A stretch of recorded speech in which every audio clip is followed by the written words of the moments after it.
అందరికీ నమస్తే. మంత్రి కొండా సురేఖ ఇంకొక వివాదంలో ఇరుక్కున్నారు. ఆమె ఎప్పుడు నోరు తెరిస్తే ఏం మాట్లాడుతుందో ఎవరికి అర్థం కాని పరిస్థితి.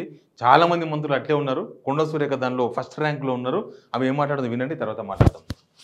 ఇంకోసారి ప్రతిపక్ష నాయకుడు ఎట్లయితావు ఒకసారి చెప్పు. మీ అయ్య మాట్లాడాలి, నువ్వెవరు మాట్లాడటానికి? నువ్వు ఒక పార్టీ తరఫున మాట్లాడుతున్నావు, కానీ ప్రభుత్వం గురించి మాట్లాడాలంటే మీ అయ్య మాట్లాడాలి. మీ అయ్య ఎందుకు వస్తలేడు? మీ అయ్యను మొదలు అసెంబ్లీలోకి రప్పించి ఆయన ద్వారా ప్రభుత్వాన్ని ప్రశ్నించేటట్టు ముందు చెయ్యండి. ఆమె చెప్పింది ఏంటంటే, ప్రశ్నించడానికి కేటీఆర్ ఎవరు, ప్రశ్నించడానికి హరీష్ రావు ఎవరు, నాకు తెలిసి రేపు ఇంకా ప్రశ్నించడానికి జర్నలిస్ట్ ఎవరు, ప్రశ్నించడానికి జనం ఎవరు, కేవలం కేసీఆర్ మాత్రమే ప్రశ్నించాలంట. పార్టీ కాబట్టి కాంగ్రెస్ పార్టీని ప్రశ్నించాలంట, ప్రభుత్వాన్ని మాత్రం కేసీఆర్ ప్రశ్నించాలంట, ప్రధాన ప్రతిపక్ష నేత కాబట్టి. రాజ్యాంగంలో ఎక్కడా ఈ నిబంధన లేదు. ప్రజాస్వామ్యంలో ఈయననే ప్రశ్నించాలి, ఆయననే ప్రశ్నించాలి, వీళ్ళు ప్రశ్నించకపోతే ఇంకొకరు ప్రశ్నించడానికి లేదు అనేది మాత్రం 100% లేదు. ఎవరైనా ప్రశ్నించవచ్చు. అంతకుముందు రేవంత్ రెడ్డి ఎందుకు ప్రశ్నించిండు ప్రభుత్వాన్ని? రేవంత్ రెడ్డి ప్రశ్నించే గొంతుగానే మల్కాజ్గిరి ఎంపీగా గెలిచిండు. రేవంత్ రెడ్డి ఏమైనా ప్రధాన ప్రతిపక్ష నేతనా లేకపోతే ప్రతిపక్ష నేతనా? ఆయనకేం సంబంధమే లేదు కదా. ఆయన అంతకుముందు టీడీపీలో ఎమ్మెల్యేగా ఉన్నాడు, అప్పుడు కూడా ప్రతిపక్ష నేత కాదు. తర్వాత మల్కాజ్గిరి ఎంపీగా గెలిచిండు, అసలు అసెంబ్లీలో లేడు, కానీ ఆయన ఎన్ని ప్రెస్ మీట్లు పెట్టిండు, ఎన్ని మాట్లాడిండు, ఎన్ని ప్రశ్నించిండు. తప్పులేదు. ప్రతిపక్షంలో ఉన్నప్పుడు ఖచ్చితంగా ఏ ప్రభుత్వానైనా ప్రశ్నించాల్సిందే, నిలదీయాల్సిందే, కడిగేయాల్సిందే. అసలు వీళ్ళు ఎందుకు ఈ డబల్ గేమ్ ఆడుతున్నారు అనేది చాలా ఇంపార్టెంట్ పాయింట్. కేటీఆర్ ఒక ఎమ్మెల్యే, ఓ మాజీ మంత్రి, ఆయన పార్టీ వర్కింగ్ ప్రెసిడెంట్ మాత్రమే కాదు. హరీష్ రావు ఒక మాజీ మంత్రి, హరీష్ రావు ఒక ఎమ్మెల్యే. ఎవరైనా ప్రశ్నిస్తారు. వాళ్ళు మాత్రమే కాదు, సాధారణ ఎమ్మెల్యే, సాధారణ ఎమ్మెల్సీ, సాధారణ ఓటర్ కూడా ప్రశ్నించే హక్కు ఉంది. కానీ కొండా సురేఖ గారు మరి ఎప్పుడు తప్పులో కాలేసినారో అర్థం కాలేదు. కేవలం కేసీఆర్ మాత్రమే ప్రశ్నించాలి, నీవెవరో ప్రశ్నించడానికే ఆయన మాట్లాడుతున్నారు. ప్రజాస్వామ్యంలో మీరు ప్రజాపాలన అని ఒక ట్యాగ్లైన్ పెట్టుకొని పనిచేస్తున్నప్పుడు అవతల ప్రశ్నకు సమాధానం చెప్పాలి, లేకపోతే అవతల ప్రశ్న తప్పు అని రుజువు చేయాలి. అది ప్రభుత్వం మీద ఉన్న బాధ్యత.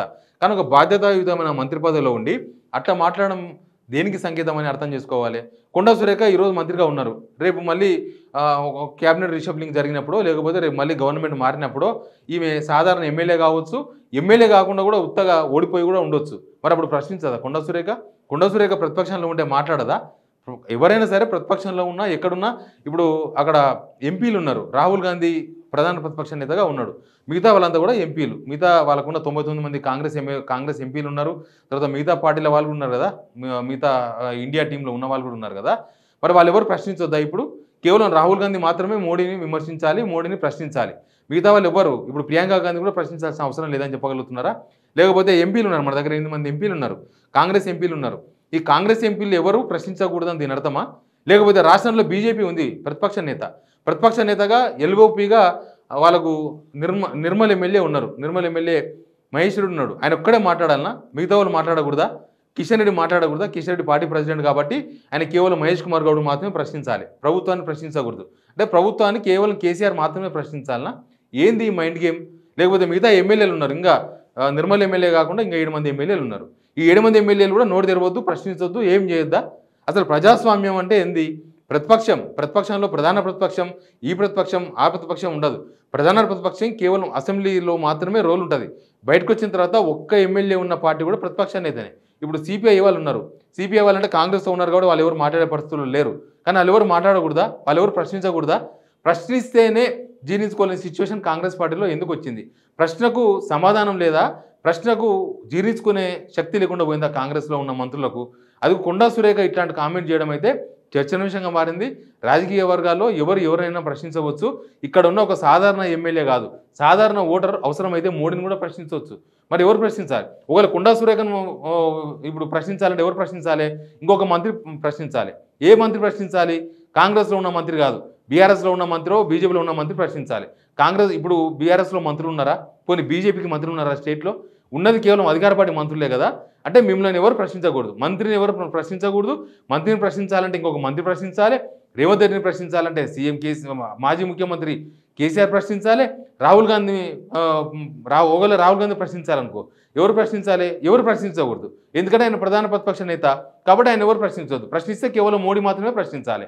ఈయన అదానీ గురించి మాట్లాడుతున్నారు, అదానీ గురించి రాహుల్ గాంధీ ఒక్కడే మాట్లాడాలి, మిగతా ఎవరు మాట్లాడకూడదు. కొండా సురేఖ చేసిన కామెంట్స్ వల్ల ఇది ప్రజాస్వామ్యంలో ఇది కరెక్ట్ పద్ధతి కాదు. ప్రజాస్వామ్యం ఇవాళ కాంగ్రెస్ పార్టీ వచ్చినాకనో లేకపోతే కాంగ్రెస్ ప్రభుత్వం వచ్చినాకనో రాలేదు. ప్రజాస్వామ్యము, రాజ్యాంగము ఇవన్నీ కూడా మన మూల పీఠాలు మన భారతదేశానికి.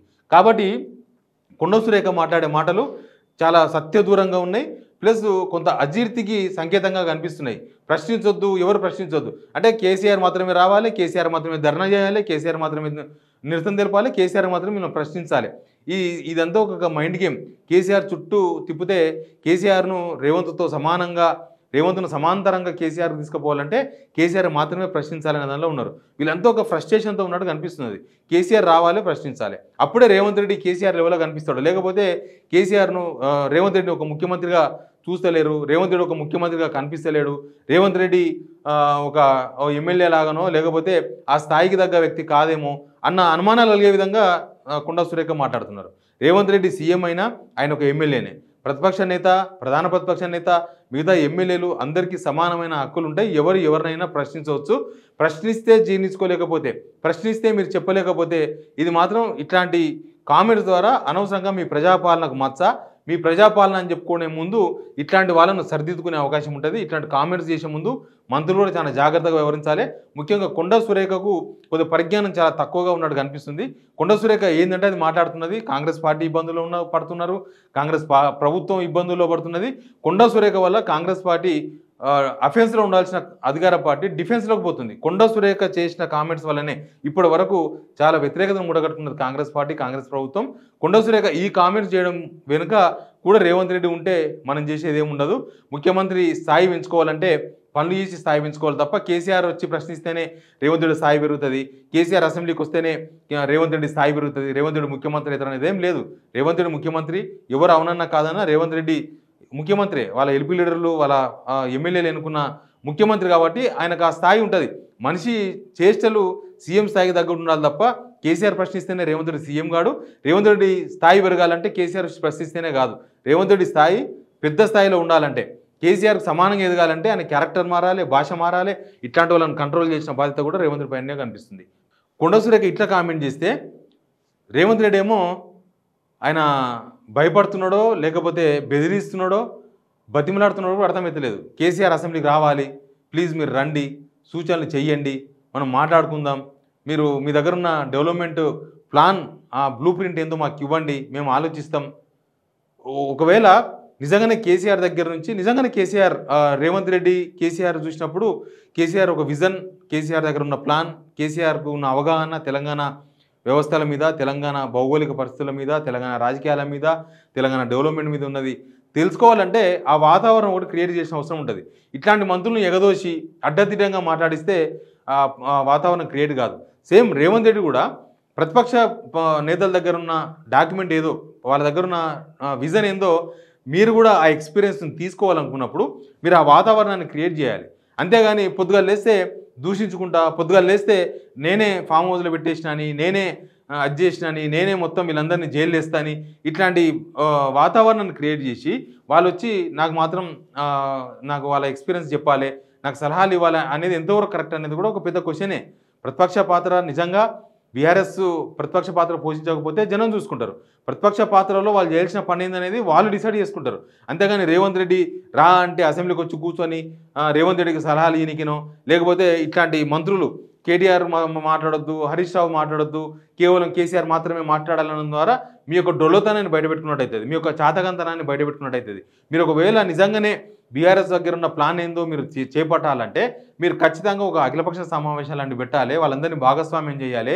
మీరు ఇప్పుడు ఏడాది పాలన దినోత్సవం చేస్తున్నారు. ఏడాది పాలన దినోత్సవంలో ఎవరిని భాగస్వామ్యం చేసిండ్రు? కనీసం జనాలను మీకు ఓటేసి మిమ్మల్ని గెలిపించిన ప్రజలైనా భాగస్వామ్యం చేస్తున్నారా? జనాల భాగస్వామ్యం లేదు. అధికారులు తప్పనిసరి పరిస్థితుల్లో పార్టిసిపేట్ చేస్తున్నారు. కేవలం పోలీసు వాళ్ళు అండగా పెట్టుకొని, లేకపోతే పోలీసు వాళ్ళ ఏడాది సంబరాలు, పోలీసు వాళ్ళు లేకపోతే నేవీ వాళ్ళు వీళ్ళు, తర్వాత ఫ్లైట్లు ఒక ఎయిర్ షో నిర్వహించి ఇదే ఏడాది ఉత్సవాలని చెప్పి ప్రయత్నం చేస్తున్నారు. ఎక్కడనో ఒక నిర్లక్ష్యం కనిపిస్తుంది కాంగ్రెస్ గవర్నమెంట్లో. మీరు ఒకవేళ ప్రతిపక్షమైన నాట్ ఓన్లీ కేసీఆర్, బీజేపీ నుంచి కూడా మీరు సలహాలు స్వీకరించవచ్చు. బీజేపీ వాళ్ళతో కూడా ఏదో ఒక విజన్ ఉంటుంది. అవన్నీ స్వీకరించాలంటే ముందు మీరు ఆ సిచ్యువేషన్ క్రియేట్ చేయాలి. మీరు సిచ్యువేషన్ క్రియేట్ చేయడంలోనే ఫెయిల్ అయిపోయినారు. ఫెయిల్ అయిపోయి మీరు సలహాలు ఇవ్వాలి, కేటీఆర్ సలహాలు ఇవ్వాలి. కేటీఆర్ వాళ్ళు కేసీఆర్ వాళ్ళ వ్యూ బాగాలేదు, లేకపోతే వాళ్ళ విజన్ బాగాలేదు, అసలు తెలంగాణ డెవలప్ చేయలేదని చెప్పేది మీరే. వాళ్ళు తెలంగాణ దోచుకున్నదని చెప్పేది మీరే. వాళ్ళ దగ్గర అసలు డెవలప్మెంటే లేదు, కేవలం 3-4 పదవులు అంచుకున్నారు, వాళ్ళ దగ్గర ప్లానే లేదని చెప్పేది మీరే. మళ్ళీ వాళ్ళ ఐడియాలు రావాలి, వాళ్ళ దగ్గర ఉన్న డాక్యుమెంట్ కావాలి, వాళ్ళ విజన్ మాకు చెప్పాలి, తెలంగాణ ఎట్లా డెవలప్ చేయాలో వాళ్ళు మాకు వచ్చి చెప్పాలి, మాకు సలహాలు ఇవ్వాలని చెప్పేది మీరే. ఇట్లాంటి మంత్రులను ఎగదోసి ఈయన మాట్లాడొద్దు, ఆయన మాట్లాడొద్దు, ఎవరైనా మాట్లాడొచ్చు. ప్రజాస్వామ్యంలో ప్రతి ఒక్కరికి వాచాతుర్యం ఉంటుంది, ప్రతి ఒక్కరు ప్రశ్నించవచ్చు, ప్రతి ఒక్కరు మాట్లాడొచ్చు. ఈ భయంకరమైన సిచ్యువేషన్ చూస్తుంటే రేపు బహుశా జర్నలిస్టులు కూడా మాట్లాడొద్దు, జర్నలిస్టు కూడా ప్రశ్నించొద్దు, జర్నలిస్ట్ ఏమైనా ఎమ్మెల్యేనా, జర్నలిస్టు ఎందుకు ప్రశ్నించాలని కూడా అడిగే అవకాశాలు చాలా క్లియర్గా కనిపిస్తున్నాయి. ప్రజాస్వామ్యంలో ఇది మంచిది కాదు. ఇట్లాంటి మంత్రులను కంట్రోల్ చేసి వాళ్ళ దగ్గర ఉన్న డాక్యుమెంటో విజనో మీరు తీసుకోవాలంటే ఆ వాతావరణం క్రియేట్ చేసిన బాధ్యత కూడా సీఎం రేవంత్ రెడ్డి పైన ఉంది. మీరు వాతావరణం అంతా చెడగొట్టి కక్షపూరిత రాజకీయాలు చేసి పక్షపాత ధోరణిలో వ్యవహరించి నాకు సలహాలు ఇస్తలేరు అని జనాల ముందు ఏదో నిలబెట్టే ప్రయత్నం చేసినా జనాలు కూడా అర్థం చేసుకుంటారు. రేవంత్ రెడ్డి కేవలం కక్షపూరితంగా పాలిస్తున్నాడు, ఈయన పరిపాలనలో సువాసన లేదు, కేవలం దుర్వాసన మాత్రమే ఉంది అనేది జనాలు కూడా అర్థమైనప్పుడు మీరు కేసీఆర్ను రమ్మన్నా వద్దన్నా, కేసీఆర్ను వస్తలేడని మీరు అభాండం వేసే ప్రయత్నం చేసినా, విగ్రహానికి ఆహ్వానించి కేసీఆర్ చూసినావా విగ్రహం ఆవిష్కరణకు రాలేదు, విగ్రహం ఆవిష్కరణ టైంలో అసలు తయారు చేసే టైంలోనే మీరు అందరు సలహాలు తీసుకొని చేస్తే వేరే ఉంటుండే. మీరు ఎవరి సలహాలు తీసుకోకుండా, ఎవరి అభిప్రాయం పట్టించుకోకుండా మీకు మీరే విగ్రహాలు తయారు చేసి మీరే కేసీఆర్ వచ్చి మాకు సలహాలు ఇవ్వాలని చెప్పి మీరే కేసీఆర్ అవినీతి చేసిందని చెప్పి ఇట్లాంటివన్నీ చెప్పి సమాజాన్ని తప్పుతో పట్టించే చేసే ప్రయత్నం కానీ సమాజంలో మాత్రం ఒక క్లారిటీ ఉంది. మీరు మీ ఒక విజన్, అసలు మీ విజన్ ఏందనేది ముందు జనాల ముందు డాక్యుమెంట్ ఉంచాలి. మీ విజన్ లేకుండా పక్కోళ్ళ విజన్ మాకు కావాలి, పక్కోళ్ళు రావాలన్నప్పుడు ఆ వాతావరణం కూడా క్రియేట్ చేసిన బాధ్యత రేవంత్ రెడ్డి పైన, ఆ ప్రభుత్వం పైన ఖచ్చితంగా ఉంది. మీరు వాతావరణాన్ని చెడగొట్టి మీరు మళ్ళీ వీళ్ళని ఆహ్వానించడం అయితే అది ఒక మీకు వీక్నెస్ను బయట పెడుతున్నట్టుగా కనిపిస్తుంది. Please subscribe signal TV.